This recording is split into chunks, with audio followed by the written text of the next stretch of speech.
Last వీడియోలో మనము జామితికి సంబంధించి ఆసన్న కోణాలు, రేఖీయ ద్వయము, అలాగే శీర్షాభిముఖ కోణాలను డిస్కస్ చేశాం. ఈ వీడియోలో మనము ఒక తలంలో కొన్ని రేఖలు ఇచ్చినప్పుడు ఆ రేఖలన్నింటినీ కూడా ఒక ఉమ్మడి రేఖ ఖండిస్తే ఆ సందర్భంలో మనకి ఏర్పడిన కొన్ని కోణాలు ఉంటాయండి. సో ఆ కోణాల మధ్య గల సంబంధాలు మనం డిస్కస్ చేద్దాం. ఓకే, అయితే ఇది ఒక తలంగా తీసుకుందాం. ఈ తలంలో కొన్ని రేఖలు కానీ తీసుకున్నట్లయితే అవి మనకి ఏ రేఖలైనా పర్లేదు, అంటే సమాంతర రేఖలైనా పర్వాలేదు, ఖండన రేఖలైనా పర్వాలేదు, లేదా ఖండించుకోవడానికి వీలుగా ఉండే రేఖలైనా పర్వాలేదు.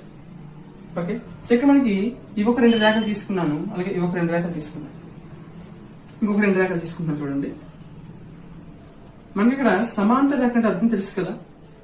ఏంటంటే ఆ 2 రేఖల మధ్య డిస్టెన్స్, అంటే ఫర్ ఎగ్జాంపుల్ ఇక్కడ డిస్టెన్స్ 5 సెంటీమీటర్లు ఉంటే ఈ చివరి కూడా 5 సెంటీమీటర్స్ ఉంటుంది. ఓకే, ఇవి సమాంతర రేఖలు. ఇవి మనకి ఇక్కడ చూడండి డిస్టెన్స్ కొంచెం ఎక్కువగా ఉంటుంది, ఇక్కడ తక్కువగా ఉంది. అంటే అర్థం ఏంటంటే ఈ 2 రేఖలు కూడా ఎక్కడో ఒక దగ్గర ఖండించుకుంటాయి. ఓకే, అయితే తలంలో ఉండే కొన్ని రేఖలు అవి 2 అవ్వచ్చు, 2 కంటే ఎక్కువ అవ్వచ్చు. ఆ రేఖలకు ఒక ఉమ్మడి రేఖ ఖండించినట్లయితే ఇది రేఖ రెండింటిని ఖండించింది కాబట్టి ఉమ్మడి రేఖగా తీసుకోవచ్చు మనం. సో ఎన్ని బిందువుల్లో ఖండించిందండి? 2 బిందువుల్లో ఖండించింది. అంటే 2 రేఖలు తీసుకుంటే 2 బిందువుల్లో ఖండించింది. ఇక్కడ కూడా ఒక రేఖ తీసుకున్నట్లయితే ఈ విధంగా అది కూడా 2 విభిన్న బిందువుల దగ్గర ఖండించుకుంటుంది. అలాగే సమాంతర రేఖలు కూడా తీసుకున్నట్లయితే అక్కడ కూడా 2 విభిన్న బిందువుల దగ్గర ఖండించుకుంటుంది. అంటే ఒక తలంలో ఏవైనా కొన్ని రేఖలు ఇస్తే ఆ రేఖలను మనము ఒక ఉమ్మడి రేఖ గీసినట్లయితే ఆ రేఖ విభిన్న బిందువుల్లో ఖండించుకుంటే ఆ రేఖను మనము తిరియగ్ రేఖ అంటాం. ఏమంటాం? తిరియగ్ రేఖ. ఏమంటాం? తిరియగ్ రేఖ. ఓకే, అంటే తలంలో మనకి ఆ రేఖలు ఏ విధంగా ఉండాలి? ఏ విధంగా ఉన్నా పర్వాలేదండి. ఫర్ ఎగ్జాంపుల్ 2 రేఖలు ఈ విధంగా ఉంటాయి. ఆ 2 రేఖలను ఈ విధంగా ఒక రేఖ ఉమ్మడి రేఖ ఖండించినట్లయితే సో ఎన్ని బిందువుల్లో ఖండించిందండి? 2 బిందువుల్లో ఖండించింది. సో 2 బిందువులు ఖండించింది కాబట్టి అంటే 2 రేఖలు తీసుకుంటే 2 బిందువులు ఖండించుకుంది. సో అటువంటి రేఖను మనము తిరియగ్ రేఖగా చెప్పుకుంటాం. ఫర్ ఎగ్జాంపుల్ 3 రేఖలు తీసుకున్నాం అనుకోండి. ఎన్ని రేఖలు? 3 రేఖలు. సో 3 రేఖలు కానీ తీసుకున్నట్లయితే ఒక ఉమ్మడి రేఖ అనేది ఏమో ఆ మూడు సరళ రేఖల్లో ఎన్ని బిందువుల్లో ఖండించుకుంటుందండి? 3 బిందువుల్లో ఖండించుకుంటుంది. అంటే మనం ఎన్ని రేఖలు తీసుకుంటే అక్కడ మనకి అన్ని విభిన్న బిందువులు ఉంటాయి. సో 3 రేఖలు తీసుకున్నప్పుడు ఇక్కడ 3 విభిన్న బిందువులు ఉన్నాయి. ఓకే, ఫర్ ఎగ్జాంపుల్ ఇక్కడ ఈ 2 రేఖలు ఈ విధంగా ఖండించుకుంటాయి. ఆ 2 రేఖలకు ఒక రేఖ ఈ విధంగా వెళ్ళింది. ఎక్కడైతే ఖండించుకుందో అదే బిందువు గుండా వెళ్ళింది. సో ఈ 2 రేఖలకు తీసుకున్నట్లయితే ఆ 2 రేఖలను ఈ ఉమ్మడి రేఖ అనేది ఒకే ఒక బిందు దగ్గర ఖండించుకుంది. మనకేం ఏమవ్వాలి? 2 రేఖలు తీసుకుంటే 2 విభిన్న బిందువు దగ్గర ఖండించుకోవాలి. కానీ అవేం చేసాయి? 3 రేఖలు కూడా ఒకే బిందువు గుండా వెళ్ళాయి. సో అటువంటి రేఖలను మనము మిళిత రేఖల కింద తీసుకుంటాం. అప్పుడు ఈ రేఖను మనము తిరియగ్ రేఖగా చెప్పుకోము. సో తిరియగ్ రేఖ అంటే ఒక తలంలో ఏవైనా కొన్ని రేఖలు ఉన్నప్పుడు ఆ రేఖలకు ఉమ్మడి బిందువులు కాకుండా విభిన్న బిందువుల్లో ఉండాలి. ఉమ్మడి బిందువు అంటే ఈ రేఖకు ఇదే బిందువు, ఈ రేఖకు ఇదే బిందువు ఉమ్మడి బిందువుగా ఉంది ఈ రేఖ ఖండించుకున్నప్పుడు. కానీ ఇక్కడ చూడండి, ఈ పటంలో గాని ఈ పటంలో గాని ఈ రేఖ అనేదేమో 2 రేఖలు తీసుకుంటే 2 విభిన్న బిందువుల్లో ఖండించుకుంది. ఇక్కడ కూడా 2 విభిన్న బిందువులు, ఇక్కడ కూడా 2 విభిన్న బిందువులు, ఇక్కడ కూడా 2 విభిన్న బిందువులు, ఇక్కడ 3 రేఖలు తీసుకుంటే 3 విభిన్న బిందువుల్లో ఖండించుకుంది. కాబట్టి ఇటువంటి రేఖ మనము తిరియగ్ రేఖగా చెప్పుకుంటాం. ఓకే, అయితే దీని మీద మనకి ఇక్కడ ప్రాబ్లమేటిక్ కాకుండా స్టేట్మెంట్ పరంగా ఏ క్వశ్చన్ అడుగుతారంటే ఇక్కడ చూడండి, ఒక తలంలో n రేఖలు ఉన్నాయి. ఒక తలంలో n రేఖలు, అవి సమాంతర రేఖలు అవ్వచ్చు లేదా ఈ విధంగా ఉండొచ్చు. అయితే ఆ రేఖకు ఆ n అనే రేఖలను ఒక n అనే రేఖకు లేదా n అనే రేఖలకు ఒక తిరియగ్ రేఖ ఖండించుకున్న ఒక తలంలో n రేఖలను ఒక తిరియగ్ రేఖ అనేది ఖండించుకున్నప్పుడు ఎన్ని బిందువులు ఖండించుకుంటుంది? ఎన్ని బిందువులు అండి? సో ఇక్కడ 2 రేఖలు అయితే 2 బిందువులు, 3 రేఖలు అయితే 3 బిందువులు. సో ఆ విధంగా తీసుకుంటే n రేఖలు తీసుకున్నప్పుడు n రేఖలను ఒక తిరియగ్ రేఖ అనేది ఎన్ని బిందువులు ఖండించుకుంటుందంటే n బిందువుల వద్ద ఖండించుకుంటుంది. n బిందువుల వద్ద. ఓకే, అయితే మనకి ఇక్కడ తిరియగ్ రేఖ సమాంతర రేఖను ఖండించుకున్నప్పుడు ఒక రకమైన కోణాలు ఏర్పడతాయి. అదేవిధంగా సమాంతరంగా లేని రేఖలను ఖండించుకున్నప్పుడు ఒక రకమైన కోణాలు ఏర్పడతాయి. సో ఎటువంటి కోణాలు ఇక్కడ చూడండి, ఇదొక కోణం, ఇదొక కోణం, ఇదొక కోణం, ఇదొక కోణం, అంటే 4 కోణాలు. సేమ్ అదే విధంగా ఇక్కడ కూడా 4 కోణాలు ఉంటాయి. అయితే సమాంతర రేఖలు ఖండించుకున్నప్పుడు కూడా మనకి ఇక్కడ 4 కోణాలు, ఇక్కడ 4 కోణాలు ఏర్పడతాయి. మరి ఈ కోణాలకి ఈ కోణాలకి మధ్య సంబంధం ఏంటి? జనరల్ గా మనకి ఇక్కడ సమాంతర రేఖలను ఒక తిర్యగ్రేఖ ఖండించుకున్నప్పుడు 2 సందర్భాలు ఉంటాయండి. ఆ ఏర్పడిన కోణాల్లో అయితే ఏవైనా 2 కోణాల జత తీసుకుంటే ఆ కోణాల జత అనేదేమో సమానమై ఉంటుంది, లేదా ఆ కోణాల జత అనేదేమో సంపూరకలై ఉంటాయి. అంటే మనము ఈ 8 కోణాల్లో మీకు నచ్చిన కోణాలు ఏమైనా 2 కోణాలు తీసుకుంటే, ఫర్ ఎగ్జాంపుల్ ఇది ABCD అని పెట్టామనుకోండి, EFGH అని పెట్టామనుకోండి. సో నేను ఇక్కడ AD అనే కోణం తీసుకున్నాను. అంటే AD ఒక కోణం, A ఒక కోణం, D ఒక కోణం, 2 కోణాలు జతగా తీసుకున్నాను. ఆ సందర్భంలో ఈ 2 కోణాలు మనకి ఇక్కడ సమానమైన అవుతాయి, లేదా 180 డిగ్రీలు, అంటే వాటి యొక్క మొత్తం అనేదేమో సంపూరకాలు, లేదా 180 డిగ్రీలు అవుతుంది. సో అటువంటి 2 సందర్భాలు ఉంటాయి మనకి ఇప్పుడు సమాంతర రేఖను ఖండించుకుంటే. కానీ సమాంతరంగా ఉండని రేఖలను కానీ ఖండించుకుంటే ఇటువంటి సందర్భాలు ఏవి కూడా దాంట్లో ఉండవు. ఓకే, సో దీని గురించి మనకి ఇక్కడ టెక్స్ట్ బుక్ లో ఎక్కడ డిస్కషన్ ఉండదు. కానీ దేని గురించి డిస్కషన్ ఉంటుందంటే 2 లేదా అంతకంటే ఎక్కువ సమాంతర రేఖలను ఒక తిర్యగ్రేఖ ఖండించుకున్నప్పుడు ఏర్పడే కోణాల్లో ఏ కోణాలు మనకి అక్కడ సమానంగా ఉంటాయి, అలాగే ఏ కోణాలు అక్కడ సంపూరకాలు అవుతాయి మనం తెలుసుకోవాలి. ఎందుకంటే జామితి మొత్తము కూడా ఈ పటం మీద ఆధారపడి ఉంటుందండి. ఓకే, సో మనం ఇక్కడ ఒక తలంలో ఉండే 2 రేఖలను ఒక తిర్యగ్రేఖ ఖండించుకున్నప్పుడు ఏర్పడిన 8 కోణాల మధ్య ఇక్కడ సంబంధాన్ని డిస్కస్ చేద్దాం. ఇక్కడ చూడండి, 2 రేఖలు ఇచ్చాడు, ఆ 2 రేఖలకు ఒక ఉమ్మడి రేఖ ఇచ్చాడు ఖండించుకున్నట్టుగా. ఓకే, అయితే ఈ 3 రేఖల్లో ఫర్ ఎగ్జాంపుల్ ఇక్కడ ఈ రేఖను మనము L అనే పేరు పెట్టుకుందాం, దీన్ని M అని పెట్టుకుందాం, దీన్ని N అని పెట్టుకుందాం. ఓకే, ఇప్పుడు LMN ఈ 3 రేఖల్లో ఏ రేఖ తిర్యగ్రేఖ అవుతుందండి? 2 రేఖలకు కూడా ఉమ్మడిగా ఉన్న రేఖ ఇది 2 విభిన్న బిందువుల దగ్గర ఖండించుకుంది కాబట్టి తిర్యగ్రేఖ అనేదేమో N అనే రేఖ అవుతుంది. ఓకే, అయితే ఈ N అనే రేఖ LM అనే 2 సమాంతర రేఖలను ఖండించుకుంది. మనం ఇక్కడ చూడండి, సమాంతర రేఖ మనం గుర్తుపట్టచ్చు, 2 కూడా ఒక స్ట్రైట్ లైన్ గా ఉంటుంది. అయితే కొన్ని సందర్భాల్లో మనకి ఇక్కడ ప్రాబ్లం లో సమాంతర రేఖలు అనే పదాన్ని ఉపయోగించి ఏం చేస్తుంటాడంటే 2 రేఖలు ఈ విధంగా ఇచ్చిస్తుంటాడు. ఇచ్చిన తర్వాత ఆ రేఖల మీద చిన్న బాణం గుర్తిస్తాడు ఈ మధ్యలో. అంటే 2 రేఖల మధ్యలో ఈ విధంగా బాణం గుర్తించిన అర్థం ఏంటంటే ఆ 2 రేఖలు కూడా సమాంతర రేఖలు అర్థం. ఓకే, ఇప్పుడు L అనే రేఖ ఉంది, అలాగే ఈ M అనే రేఖ ఉంది. ఇప్పుడు 2 రేఖలు కూడా ఏమయ్యాయి? సమాంతర రేఖలు. సో ఆ 2 సమాంతర రేఖలను ఈ N అనే తిర్యగ్రేఖ ఖండించుకున్నప్పుడు మనకి ఎన్ని కోణాలు ఏర్పడతాయి? మొత్తం 8 కోణాలు ఏర్పడతాయండి. ఇది ఒక కోణం, ఇది ఒకటి, ఇది ఒకటి, ఇది ఒకటి, అంటే పైన 4. అదే విధంగా కిందన కూడా 4 కోణాలు ఏర్పడతాయి. ఓకే, ఇప్పుడు మనకి ఇక్కడ ఏర్పడిన ఈ 8 కోణాలకు కూడా పేర్లు పెట్టుకుందాం. అయితే నేను ఏ విధంగా అయితే పేర్లు పెడుతున్నానో మీరు అదే విధంగా పేర్లు పెట్టుకోండి, అదే విధంగా గుర్తు పెట్టుకోండి. ఇక్కడ ఈ కోణాన్ని నేను ఒకటిని పెడుతున్నాను, దీనికి 2, 3, 4. సో 1 ఇక్కడతో స్టార్ట్ చేసాం కాబట్టి సో 5 కూడా ఇక్కడి నుంచి స్టార్ట్ చేద్దాం. 5, 6, 7, 8.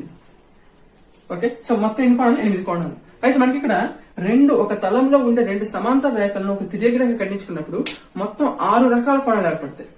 ఇక్కడ ఏర్పడిన కోణాలతో 8.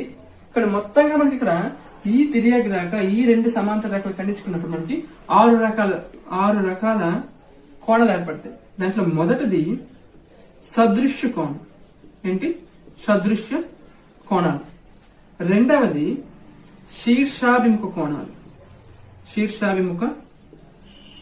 కోణాలు. మూడవది ఏకాంతర కోణాలు. అలాగే నాలుగవది ఇది ఏకాంతర, ఇవి ఏక బాహ్య కోణాలు. ఓకే, నెక్స్ట్ 5వది ఏంటంటే తిర్యగ్రేఖకు ఒకే వైపు ఉన్న అంతర కోణాలు. అలాగే 6వది ఏంటంటే తిర్యగ్రేఖకు ఒకే వైపు ఉన్న బాహ్య కోణాలు. ఏంటండి? బాహ్య కోణాలు. ఓకే, సో ఈ 6 రకాల కోణాలు మనకి ఇక్కడ 2 సమాంతర రేఖలను ఒక తిర్యగ్రేఖ ఖండించుకుంటే ఏర్పడే కోణాలు. అయితే ఈ 6 రకాల కోణాల్లో ఏవైనా 2 కోణాలు మనకి ఇవన్నీ కూడా జతలేండి.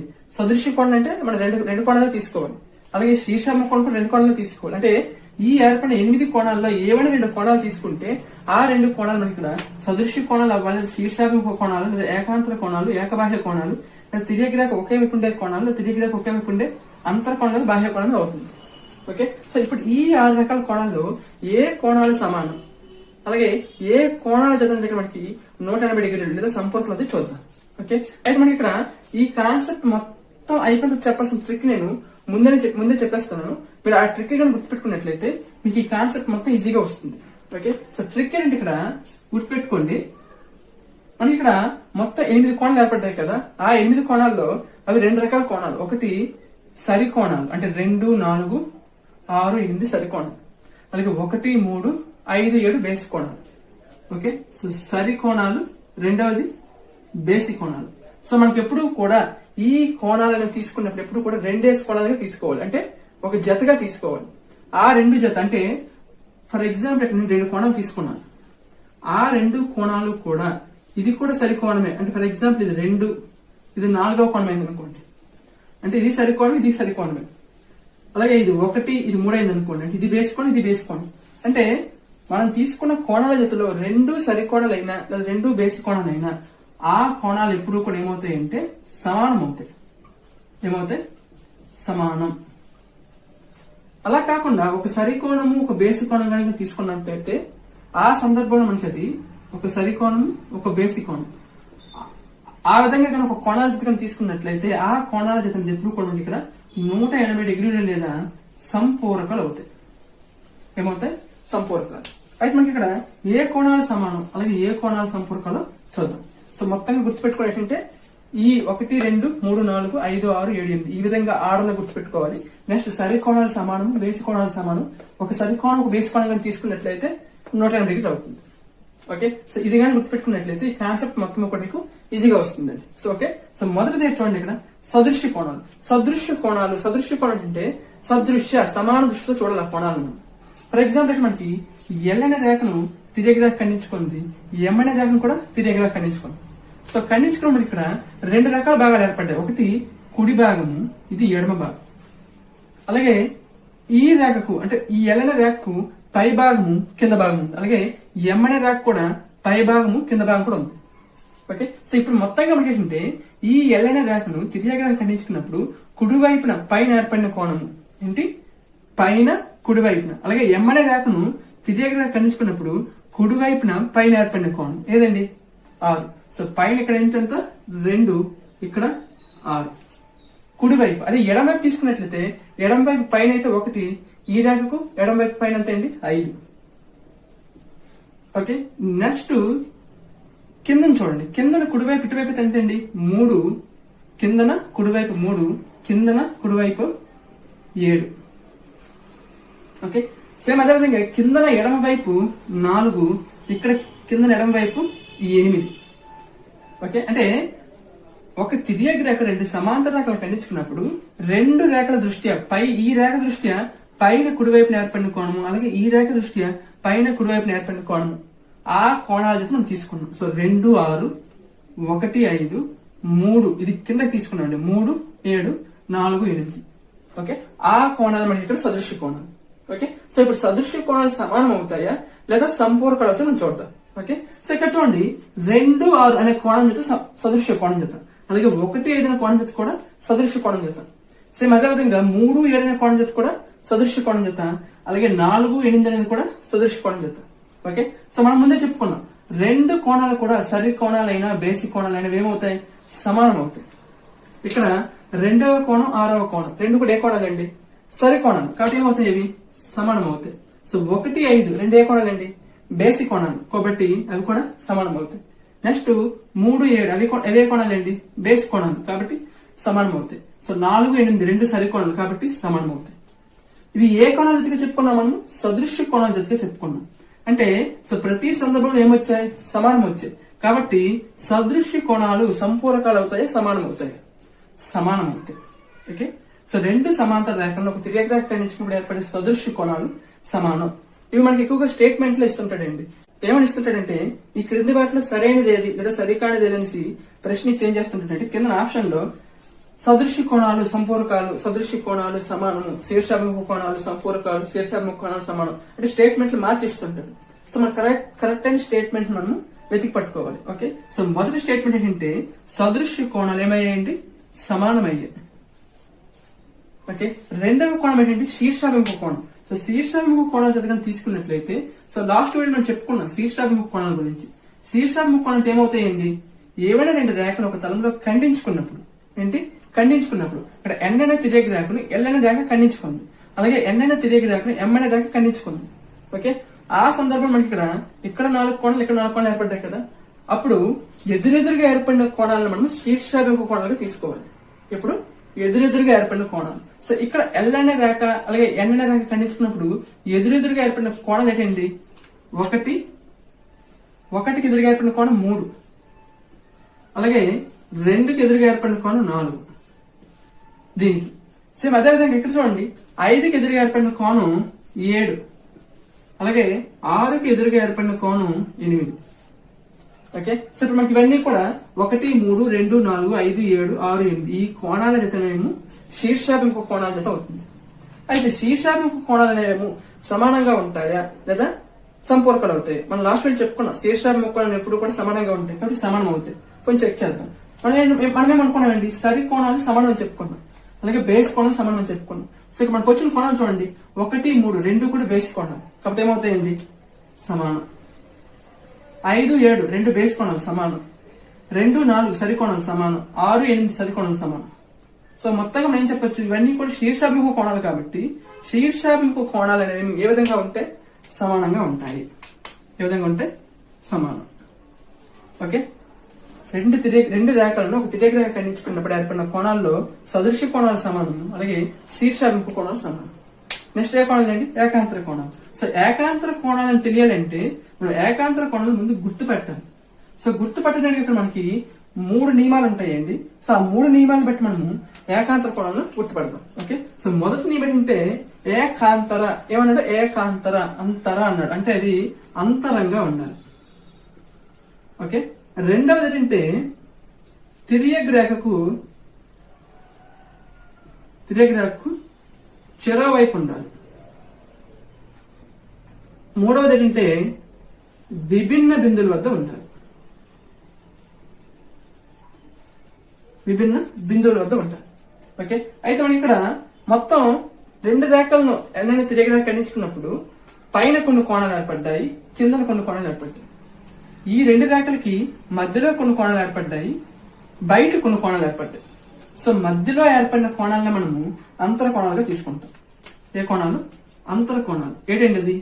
3, 4, 5, 6. బయట ఏర్పడిన కోణాలను మనము బాహ్య కోణాలుగా తీసుకుంటాం. ఏవేంటి అవి? 1, 2, 7, 8. బయట అయితే ఇక్కడ 1, 2, ఇక్కడైతే 7, 8. ఓకే, సో అంతర కోణాలు 3, 4, 5, 6. బాహ్య కోణాలు 1, 2, 7, 8. అయితే మనకి ఇక్కడ ఏకాంతర కోణాలు అంటే ఏ కోణాలుగా తీసుకోవాలి? మనము ఓన్లీ అంతర కోణాలను మనం తీసుకోవాలి. అంటే ఏంటి? 3, 4, 5, 6. ఈ 4 కోణాల్లో ఏవైనా 2 కోణాలు తీసుకుందాం. సో మొదట మనం ఏం చేద్దాం అంటే 3, 4, 3, 5, 3, 6 తీసుకుందాం. 3, 4, 3, 5, 3, 6. ఓకే, ఈ 3 జతల్లో ఏదో ఒక కోణ జత మాత్రం ఇక్కడ ఏకాంతర కోణ జత అవుతుంది. అదేంటో చూద్దాం. ఓకే, సో ఇక్కడ చూడండి, మొదటిది అంతరంగా ఉండాలి. సో మనం తీసుకున్నవన్నీ కూడా అంతరంగ కోణాలే కాబట్టి అవన్నీ అంతరంగా ఉన్నట్టు. రెండవ పాయింట్ చూడండి, తిరియగ్ రేఖకు చెరోవైపు ఉండాలి. అంటే ఇది తిరియగ్ రేఖ కదా. సో ఇటువైపు ఒక కోణం ఉంటే ఇంకోవైపు ఇటువైపు ఒక కోణం ఉండాలి. సో ఇటువైపు 3 ఉంది. సో మనం ఫస్ట్ 3 తీసుకున్నాం. సో ఇటువైపు 3 ఉంది, ఇటువైపు ఏముందండి? 4, 5 ఉంది. కానీ 6 మధ్య ఇటువైపు ఉందండి? 3 వైపే ఉంది. రెండవ పాయింట్ తిరియగ్ రేఖకు చెరోవైపు ఉండాలి. కానీ 3, 6 తిరియగ్ రేఖ ఒకే వైపు ఉన్నాయి. సో 3, 6 అనే కోణం ఏకాంతర కోణం అవుతుందా అంటే అవ్వదు. తిరియగ్ రేఖకు చెరోవైపు ఉండే కోణాల జత మాత్రం ఏకాంతర కోణం జతగా తీసుకోండి. దాంట్లో 3, 4 ఒకటి ఉంది, అలాగే 3, 5 ఉంది. సో ఆ 2 కోణాల జత కూడా తిరియగ్ రేఖకు చెరోవైపు ఉన్నాయి. ఏమిటి? 3, 4, 3, 5. కానీ ఆ 2 కోణాల్లో ఏదో ఒకటి మాత్రమే ఏకాంతర కోణం అవుతుంది. అదే మూడవ పాయింట్ చూడండి, విభిన్న బిందువుల వద్ద ఉండాలి. ఇక్కడ చూడండి 3, 4 ఒకే బిందు వద్ద ఉన్నాయి. 3, 5 ఏ బిందువు వద్ద ఉన్నాయండి? 3 అనేది ఈ బిందు వద్ద ఉంది, 5 అనేది ఈ బిందు వద్ద ఉంది. సో 3, 4 ఒకే బిందు వద్ద ఉన్నాయి కాబట్టి 3, 4 జత కూడా ఏ జత అవ్వదండి అంటే ఏకాంతర కోణ జత అనేది అవ్వదు. ఓకే, సో కేవలం మనకి ఇక్కడ 3, 5 మాత్రమే ఏకాంతర కోణాల జత అవుతుంది. అంటే 3, 5 3, 5 సేమ్ అదే విధంగా 4, 6 4, 6 ఇక్కడ చూడండి 3, 5 రెండు కూడా ఏ కోణాలు అండి? బేస్ కోణాలు కాబట్టి అవి సమానం. 4, 6 రెండు ఏ కోణాలు అండి? సరి కోణాలు కాబట్టి సమానం. సో ఇవి మనకి ఏ కోణాలు జత అండి? ఏకాంతర కోణాలు జత. సో మనకి ఏ విధంగా వచ్చేవి? సమానంగా వచ్చాయి. అంటే ఏమవుతుందండి? ఏకాంతర కోణాలు అనేవి ఏ విధంగా ఉంటే సమానంగా ఉంటాయి. ఏ విధంగా ఉంటే సమానంగా ఉంటాయి. సో మొత్తం ఇక్కడ 3 స్టేట్మెంట్లు అండి. మొదటిది సదృశ్య కోణాలు సమానం, రెండవది శీర్షాభిముఖ కోణాలు సమానం, మూడవది ఏకాంతర కోణాలు సమానం. ఓకే, సో ఇప్పుడు 3 స్టేట్మెంట్ వచ్చాయి కదా. నెక్స్ట్ 4వది చూడండి, నాలుగవది ఏకబాహ్య కోణాలు. సో ఏకబాహ్య కోణాలకి ఏకాంతర కోణాలకు తేడా ఉండదండి. ఇవి ఏకాంతరం కాబట్టి అంతరంగా ఉన్న కోణాలు తీసుకున్నాం. ఏక బాహ్య అంటే బాహ్యంగా ఉండే కోణం తీసుకోవాలి. ఓకే, సో బాహ్యంగా ఉండే కోణాలు ఏమంటే మనకి 1, 2, 7, 8 1, 2, 7, 8.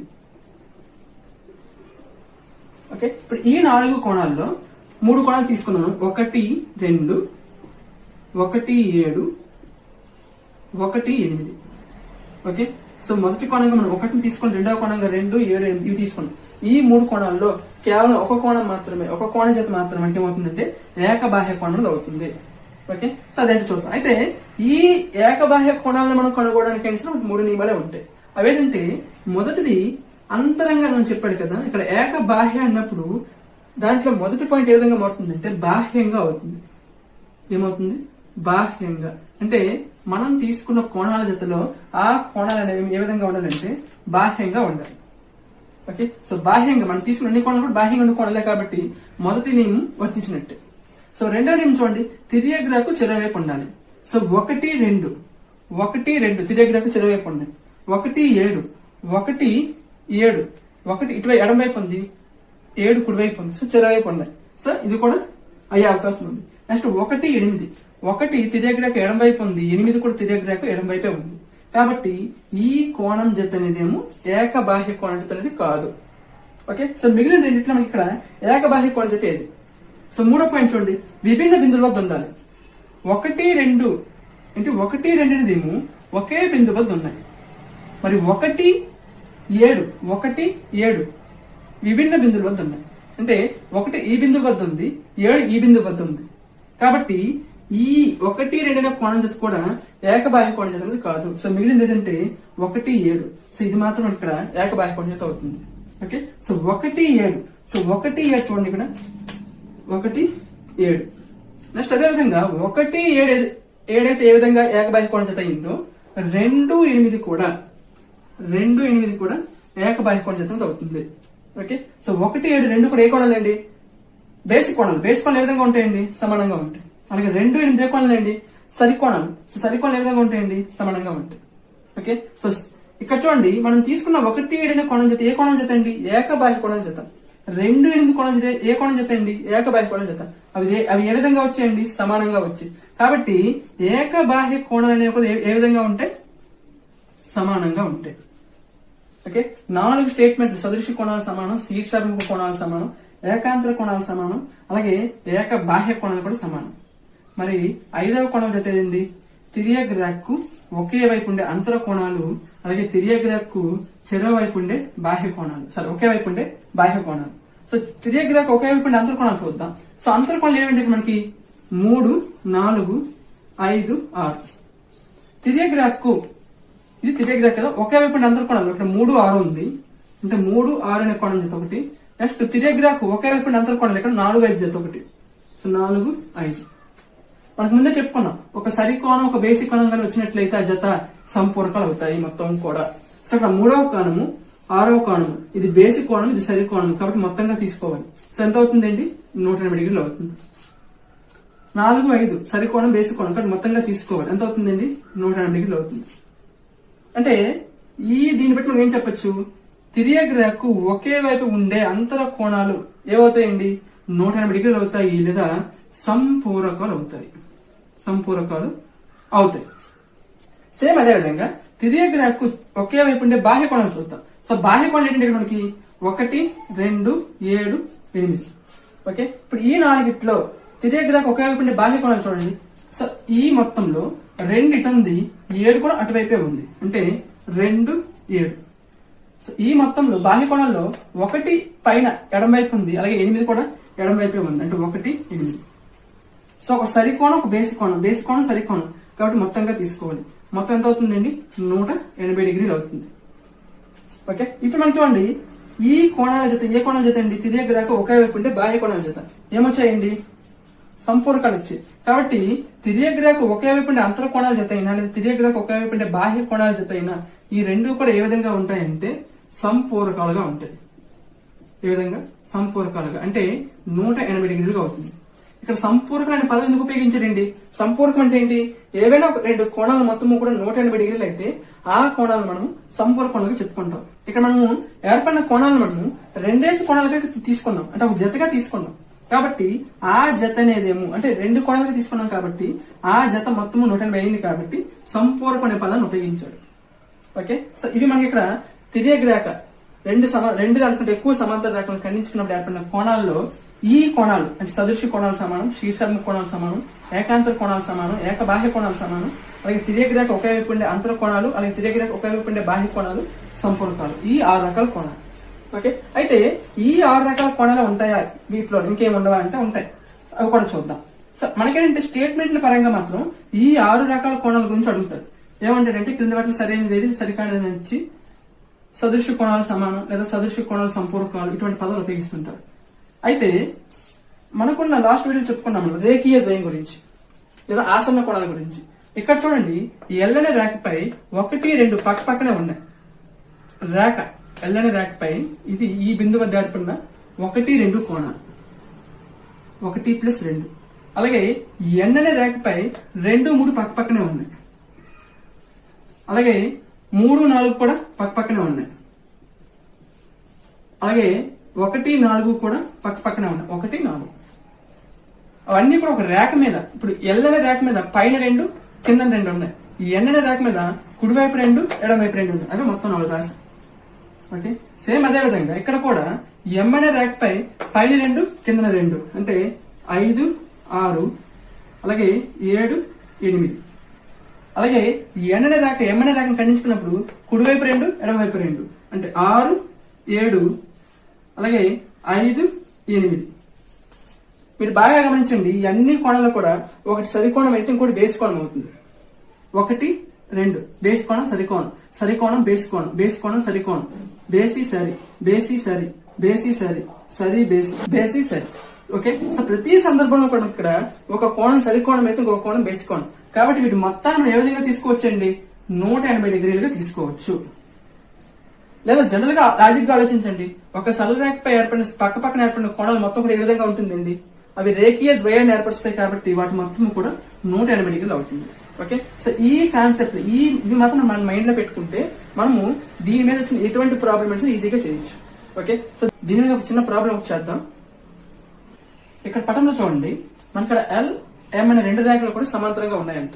అయితే మనకి ఇక్కడది ప్రాబ్లమేటిక్ గా ఇవ్వనప్పుడు, అంటే పటం ఇచ్చాడు కానీ ప్రాబ్లమేటిక్ గా ప్రాబ్లం లో మనకి ఇక్కడ ఎల్ ప్యారలల్ ఎం అనే పదాన్ని ఇవ్వాలి. ఒకవేళ ఇవ్వని పక్షంలో మనం ఏం చూడాలంటే ఆ 2 రేఖలు కూడా సమాంతర రేఖలు కాదని మనము ఈ సింబల్ ద్వారా చూడాలి. సో రెండింటి మీద ఈ సింబల్ ఉందంటే అర్థం ఏంటంటే ఆ 2 రేఖలు కూడా సమాంతర రేఖలు అర్థం.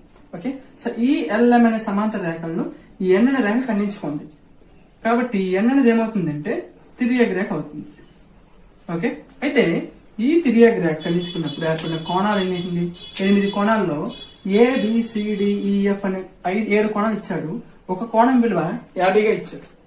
ఒక కోణం విలువ 50గా ఇచ్చాడు. కాబట్టి మనకి ఏంటంటే ABCDEF అనే కోణాల యొక్క కోణాల యొక్క విలువను మనము ఫైండ్ చేయాలి. అయితే మనకి ఇచ్చింది ఏంటి? కేవలం 50 అనే కోణం ఒకటే ఇచ్చాడు. అయితే ఈ 50 అనే కోణంతో మనం మిగిలిన అన్ని కోణాలు కనుక్కోవాలి. అయితే మనం దీనికి ఏం చేయాలంటే, సో ఇచ్చిన కోణము మనకి ఏ విధంగా యూజ్ అవుతుందో చూసుకోవాలి. సో ఇక్కడ మనకి 50 ఇచ్చాడు. 50కి ఎదురుగా ఉండే కోణం ఎల్ అనే రేఖ ఎన్ అనే రేఖ ఖండించుకున్నప్పుడు ఒకదానికి ఒకటి ఎదురుగా ఉండే కోణాలు ఏ కోణాలు అవుతాయండి? శీర్షాభిముఖ కోణాలు అవుతాయి. సో శీర్షాభిముఖ కోణాలు ఏ విధంగా ఉంటాయి? సమానంగా ఉంటాయి. ఇది 50 అయింది కాబట్టి B = ఎంత అవుతుందండి? 50 అవుతుంది. ఓకే, నెక్స్ట్ ఇక్కడ బికి ఈ అనేది ఏ కోణం అవుతుంది? తిర్యక్ రేఖకు అంతరంగా ఉన్నాయి, విభిన్న బిందువుల వద్ద ఉన్నాయి, చెరో వైపు ఉంటాయి. సో చెరో వైపు ఉండే కోణాలు మనకి ఏమవుతాయండి, ఏకాంతర కోణాలు అవుతాయి. సో ఏకాంతర కోణాలు ఏ విధంగా ఉంటాయండి, సమానంగా ఉంటాయి. కాబట్టి ఇక్కడ బి ఎంత ఉంటే ఈ కూడా అంతే ఉండాలి. బి ఈజ్ ఈక్వల్ ఈ అవుతుంది కాబట్టి ఈ కూడా 50 అవుతుంది. ఓకే, సో ఈకి జీ అనేది ఏ కోణం ఉంది, ఈకి జీ అనేది ఆపోజిట్ లో ఉంది, రెండు దగ్గర ఖండించుకున్న ప్రాంతంలో ఉంది. కాబట్టి ఈ అనేది జీకి శీర్షాభిముఖ కోణం అవుతుంది. కాబట్టి ఈ జీ రెండు కూడా సమానం అవుతాయి. సో ఈ ఎంత ఉంటే జీ కూడా అంతే ఉంటుంది. Okay, so G is equal 50 అవుతుంది. నెక్స్ట్ మనం చూడండి, ఇక్కడ 50 ఇది ఏ, రెండు కూడా పక్క పక్కన ఉన్నాయి, రేఖీయ ద్వయం. సో రేఖీయ ద్వయం కాబట్టి ఈ ఏ ప్లస్ 50 టోటల్ ఎంత అవ్వాలండి, 180 అవ్వాలి. ఇక్కడ చూడండి, ఈ విలువ 50 వచ్చింది కదా, ఈ ఈకి ఈ 50 ఏ కోణం అవుతుందండి, ఈ రేఖ ఇది పైన కుడివైపు ఏర్పడింది, ఈ రేఖ ఇది పైన కుడివైపు ఏర్పడింది. అంటే ఈ 50కి ఈ అనేదేమో సదృశ్య కోణం అవుతుంది. కాబట్టి ఈజ్ ఈక్వల్ 50 అవుతుంది. ఆ విధంగా మనం చెప్పుకోవచ్చు. ఓకే, ఇక్కడ చూడండి, ఏ ప్లస్ 50 ఎంత అవ్వాలి, 180 అవ్వాలి. సో ఏ విలువ ఎంత అవుతుంది అప్పుడు మనకి 130 అవుతుంది. ఇది 130 కాబట్టి ఇది కూడా 130 అవుతుంది. ఎందుకు, శీర్షాభిముఖ కోణం కాబట్టి. ఓకే, ఈ 130కి ఈ డి అనే కోణం ఏ కోణం అవుతుందండి, సి అనే కోణానికి డి అనే కోణం ఏ కోణం అవుతుంది, ఏకాంతర కోణం అవుతుంది. కాబట్టి ఇది కూడా 130 అవుతుంది, అది కూడా 130 అవుతుంది. ఓకే, నెక్స్ట్ మనకి ఇక్కడ ఈ డి అనే కోణానికి ఎఫ్ అనే కోణం ఏమవుతుందండి, శీర్షాభిముఖ కోణం. కాబట్టి అది కూడా 130 అవుతుంది. ఓకే, సో ఇవి మనకి కోణాలు. ఓకే, ఇందాక మీకు చెప్పిన ట్రిక్ చూడండి, ఏం చెప్పాను, సరి కోణాలు బేసిక్ కోణాలు అనేవి ఎప్పుడు కూడా సమానంగా ఉంటుంది. అలాగే ఒక సరి కోణం ఒక బేసిక్ కోణం కనుక తీసుకున్నట్లే అయితే అవి ఎప్పుడు కూడా సంపూర్ణాలు అవుతాయి. అయితే ఇక్కడ చూడండి, 1 2 3 4 5 6 7 8 వీటిలో మనకి ఏ కోణాలు సమానం. ఇక్కడ చూడండి, 1 3 బేస్ కోణాలు. సో 3 తర్వాత మనం ఏం రావాలి, ఇక్కడ 5 7 ఆ రెండు సమానం. అయితే 1 3 5 7 ఇవన్నీ కూడా బేస్ కోణాలండి, అవన్నీ కూడా సమానంగానే ఉంటాయి. అంటే 1 is equal to 3 is equal to 5 is equal to 7 అవుతుంది. సేమ్ అదేవిధంగా 2 7 2 4 నెక్స్ట్ 4 6 6 8 అంటే 2 is equal to 4 is equal to 6 is equal to 8 అవుతుంది. అంటే అవి కూడా సమానమే అవుతుంది. అంటే మొత్తంగా మనకి ఇక్కడ ఈ పటంలో కేవలం రెండు కోణాలు ఏర్పడతాయి. ఇది ఒక కోణం, ఇది ఒక కోణం. ఇక్కడ చూడండి, 50 130 50 130 50 130 50 130 అంటే ఏవో రెండు కోణాలు మాత్రం ఏర్పడతాయి, అంటే రెండు విలువలు మాత్రం ఉంటాయి. సో మనకి ఏమంటాడంటే, రెండు రేఖలను ఒక తిర్యక రేఖ ఖండించుకున్నప్పుడు ఏర్పడిన కోణాల జతలో ఈ క్రింది వాటిలో సరైనది ఏదని అడుగుతుంటాడు. సో అడిగిన మనకి ఏం చేస్తుంటాడంటే, మొదటి ఆప్షన్ లో 120 50 అంటాడు, రెండవది 160 20 అంటాడు, మూడవది 140 30 అంటాడు, నాలుగవది 150 40 అంటాడు. సో ఈ 4 జతల్లో ఏది మనకి ఇక్కడ ఒక రెండు సమాంతర రేఖలను ఒక తిర్యక రేఖ ఖండించుకున్నప్పుడు ఏర్పడిన కోణాల జత అవుతుంది. సో ఎప్పుడు గుర్తుపెట్టుకోండి, ఆ కోణాలు అనేవి ఎప్పుడు కూడా మనకి ఇక్కడ వాటి యొక్క మొత్తం మనకి 180 రావాలి. ఇక్కడ చూడండి, 120 50 180 వస్తుందా, 170 వస్తుంది. అలాగే 140 30 చూడండి, 170 వస్తుంది. 150 40 చూడండి, 190 వస్తుంది. 160 20 చూడండి, 180 వస్తుంది. కాబట్టి ఈ జత అనేది మనకి ఇక్కడ రెండు సమాంతర రేఖలను ఒక తిరిగి రేఖ ఖండించుకున్నప్పుడు ఏర్పడిన కోణాల్లో ఆ కోణాల జత అవుతుంది, ఆ రెండు కోణాల జత అనేది అవుతుంది. ఓకే, సో ఇక్కడతో మనకి ఏంటంటే రెండు సమాంతర రేఖలను ఒక తిరిగి రేఖ ఖండించుకున్నప్పుడు ఏర్పడిన కోణాలు అంటే సదృశ్య కోణాలు, శీర్షాభిముఖ కోణాలు, ఏకాంతర కోణాలు, ఏక బాహ్య కోణాలు, అలాగే తిరిగి రేఖ ఒకే వైపు ఉండే అంతర కోణాలు, బాహ్య కోణాల గురించి ఎక్స్ప్లెయిన్ చేసుకున్నాం. సో వీటి మీద మనకి ఇక్కడ ఓల్డ్ 7th, న్యూ 7th, అలాగే 9th క్లాస్ లో కూడా మనకి ఇక్కడ చాలా ప్రాబ్లమ్స్ ఉన్నాయండి. సో వాటికి సంబంధించి మనము ప్రాబ్లమ్స్ మనం నెక్స్ట్ వీడియోలో ఎక్స్ప్లెయిన్ చేసుకుందాం. Okay, thank you.